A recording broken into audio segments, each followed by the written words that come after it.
तो वहां त्रिशूल क्या कर रहा है? अब योगी के इसी बयान पर राजनीति तेज हो गई है।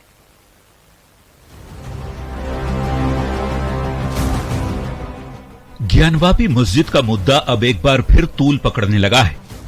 उत्तर प्रदेश के मुख्यमंत्री योगी आदित्यनाथ ने एक एजेंसी को दिए इंटरव्यू में ज्ञानवापी पर दो टूक बयान दिया है। योगी ने कहा है कि सरकार की ओर से ज्ञानवापी विवाद का हल निकालने का प्रयास किया जा रहा है। हम भी चाहते हैं समाधान जल्द निकले, लेकिन ज्ञानवापी को मस्जिद कहना विवाद खड़ा करने जैसा होगा। योगी आदित्यनाथ ने क्या कुछ कहा, पहले वो सुनिए।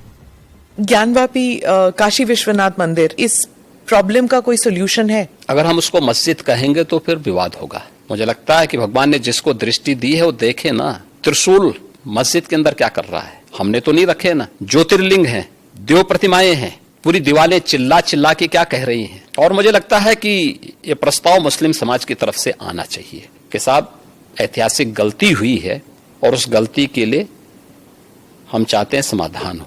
योगी आदित्यनाथ के ज्ञानवापी पर दिए बयान को लेकर बिहार की सियासत भी तेज हो गई है। जहां बीजेपी ने योगी की बातों का समर्थन किया है, तो वहीं जेडीयू ने हमला बोलते हुए कहा कि जब मामला कोर्ट में चल रहा है तो ऐसे में क्या योगी न्यायालय को चुनौती दे रहे हैं? कि जहां सनातन धर्म को किस तरह मुगलों ने कुचलने का काम किया था, और स्वाभाविक है जहां 500 वर्ष पहले पूजा होती थी, आज भी हम पूजा करना चाहते हैं। हिंदुस्तान की परंपरा का पुराना संप्रदाय जो नाथ संप्रदाय है, उससे जुड़े हुए उत्तर प्रदेश के माननीय मुख्यमंत्री योगी आदित्यनाथ, गुरु गोरखनाथ जी भी कराह रहे होंगे कि जो न्यायपालिका है, जो ज्ञानवापी मस्जिद परिसर अपने विभिन्न न्यायिक संलेख में कह रहा है, क्या वो न्यायपालिका को भी अब चुनौती दे रहे हैं? योगी आदित्यनाथ ने साफ तौर पर कहा कि गलती मुस्लिम पक्ष की ओर से हुई है तो उनकी पक्ष से प्रस्ताव भी आना चाहिए। वैसे इतिहास में दर्ज बातों का यदि हवाला दिया जाए तो 1669 में मुगल शासक औरंगजेब ने मंदिरों को ध्वस्त करने का आदेश दिया था और इसी के तहत काशी में मंदिर तोड़कर ज्ञानवापी मस्जिद बना दी गई थी। अब हिंदू पक्ष और मुस्लिम पक्ष की दलीलों के आधार पर आखिरी फैसला न्यायालय को ही करना है। ऐसे में योगी के ताजा बयान ने सियासत को गर्मा जरूर दिया है। न्यूज़ 18 के लिए पटना से शैलेंद्र कुमार के साथ ब्यूरो रिपोर्ट। पटना में बीजेपी नेताओं पर लाठीचार्ज मामले की सुनवाई से सुप्रीम कोर्ट ने इनकार कर दिया है। कोर्ट ने याचिकाकर्ता को पटना हाईकोर्ट जाने के निर्देश दिए हैं। आपको बता दें कि पटना में 13 जुलाई को बीजेपी के प्रदर्शन के दौरान पुलिस लाठीचार्ज किया गया। इस दौरान एक बीजेपी नेता की मौत हो गई थी। सुप्रीम कोर्ट में दाखिल याचिका में याचिकाकर्ता ने मामले की जांच सुप्रीम कोर्ट के रिटायर्ड जज या हाई कोर्ट के रिटायर्ड जज की अध्यक्षता में गठित कमेटी से कराने की मांग की। सुप्रीम कोर्ट के बजाय उच्च न्यायालय को पूरा अधिकार है इस पूरे मामले को सुनने के लिए, और वहां वो डे टू डे बेसिस पे भी सुपरविजन कर सकती है। जितने भी जो उसमें अधिकारी हैं उनको अपने यहाँ बुला सकती है, तलब कर सकती है। माननीय सर्वोच्च न्यायालय ने यह भी कहा कि अगर हाई कोर्ट को ये लगे कि जो राज्य की मशीनरी है इस मामले में न्याय नहीं कर सकती है तो वो सीबीआई या एसआईटी बना सकती है। उनको पूर्ण अधिकार है, उनको किसी तरह से सुप्रीम कोर्ट से कम पावर नहीं है, लिहाजा उनको वहां अप्रोच करने से वो ज्यादा त्वरित न्याय इसमें कर सकते हैं। इन्हीं आलोक में पिटीशन को विड्रॉ किया गया और माननीय सर्वोच्च न्यायालय ने वस्तु की गंभीरता को समझते हुए माननीय हाई कोर्ट से रिक्वेस्ट किया है कि आप इस मामले को यथाशीघ्र सुनवाई करेंगे और पिटिशनर के जो प्रेयर है उसके आलोक में जो भी उचित आदेश होगा उसको तत्प्रभाव से पारित किया जाए। समस्तीपुर में जनसुराज के संयोजक प्रशांत किशोर ने लालू, नीतीश और बीजेपी पर जमकर निशाना साधा। जनसुराज पदयात्रा के दौरान प्रशांत किशोर ने कहा कि व्यवस्था नहीं बनाएंगे तो कल होकर समाज के लोग कहेंगे कि प्रशांत किशोर गांवों प्रखंडों में सिर्फ घूम रहे हैं, लेकिन इनकी कोई ताकत नहीं है। प्रशांत किशोर ने कहा कि नीतीश कुमार, लालू प्रसाद और बीजेपी के लोग हमें धकिया नहीं सकते। मैं अगर बिहार में लड़ने आया हूं तो इनकी ताकत के साथ लड़ूंगा कि सभी नेताओं के दांत खट्टे कर दूंगा। अगर ये व्यवस्था नहीं बनाएंगे तो आप ही कहिएगा अरे तो कर रहे, घूम रहे, इनका ताकतें नहीं है, भाजपा से लड़ेंगे कैसे। दोनों ओर से आप सवाल उठाइएगा। इसलिए ये व्यवस्था बनाकर चल रहे हैं कि आप हमको कमजोर मत समझिए। हमको नीतीश कुमार और लालू यादव भाजपा धकिया नहीं सकती है। अगर लड़ने आए हैं तो इतनी ताकत से लड़ेंगे कि उनका दांत खट्टा कर देंगे। देखे ना बंगाल में नशा ढीला किए ना उनका, पूरी भारत की ताकत लगा दी उन्होंने। कहा था ना कि 100 पार नहीं होंगे, हुआ 100 पार, लगा दिया ना जितना पैसा लगाना था। तो समाज में बहुत ऐसे लोग हैं जो लड़ने के लिए लड़ते हैं, हम उनमें से नहीं हैं। अगर लड़ने आए हैं तो आप मानकर चलिए कि इसके जीतने का खाका दिमाग में बना कर लाए हैं। बिहार में इन दिनों अपराधियों के हौसले बुलंद हैं। आए दिन अपराधी एक के बाद एक बड़ी वारदातों को अंजाम दे रहे हैं। बदमाश न तो पुलिस वालों को छोड़ रहे हैं और न ही नेताओं को। राजधानी पटना में बेलगाम अपराधियों ने जीआरपी जवान और बीजेपी नेता समेत 3 लोगों को गोली मार दी।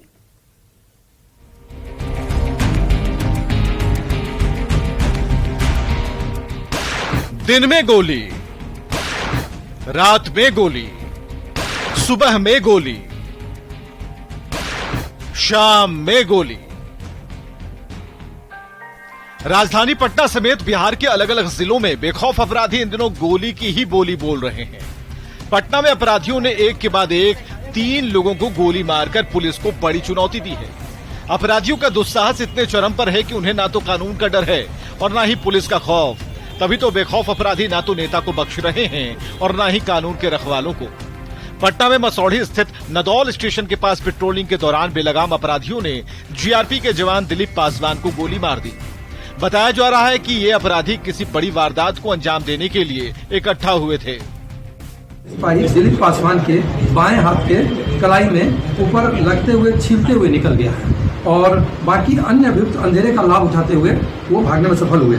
इसी बीच त्वरित कार्रवाई करते हुए रेल पुलिस पटना द्वारा डीएसपी गया के नेतृत्व में, मुरारी प्रसाद के नेतृत्व में एक टीम का गठन किया गया।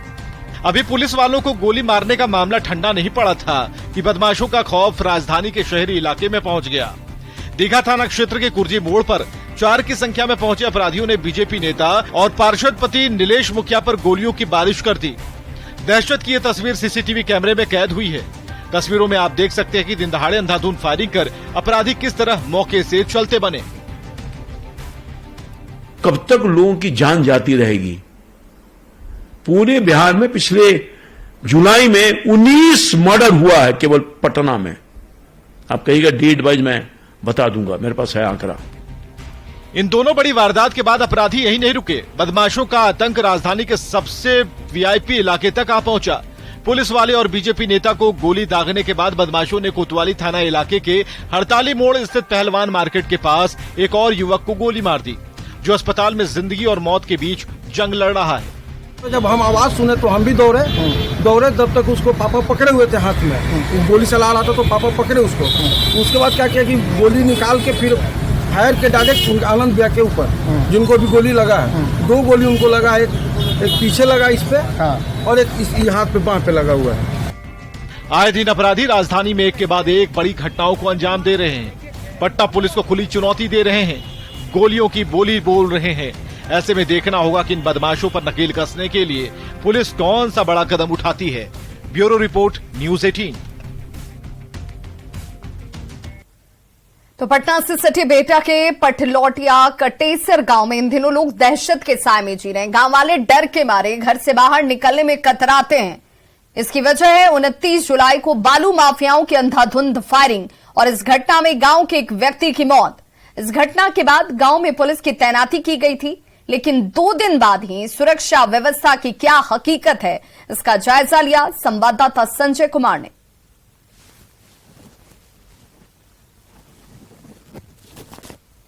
इस वक्त हम बिहटा थाना क्षेत्र के पथलौटिया कटेसर गांव में हैं और यहीं पर 29 जुलाई को एक बड़ी वारदात हुई थी। बालू माफियाओं ने AK-47 से अंधाधुंध फायरिंग की थी, जिससे एक ग्रामीण की मौत हो गई थी। और ठीक हम सोन नदी के मुहाने पर हैं। हमारी जो दाईं तरफ है ये सोन नदी की तस्वीर है और यहाँ पर बालू माफियाओं का कब्जा है। जाहिर सी बात है इस वक्त बालू के खनन पर रोक लगी हुई है, लेकिन अवैध खनन लगातार जारी है और बालू माफिया किसी भी चुनौती को सहने के लिए तैयार नहीं है और उन्हें थोड़ा भी अगर अंदेशा होता है तो AK-47 का सहारा लेते हैं।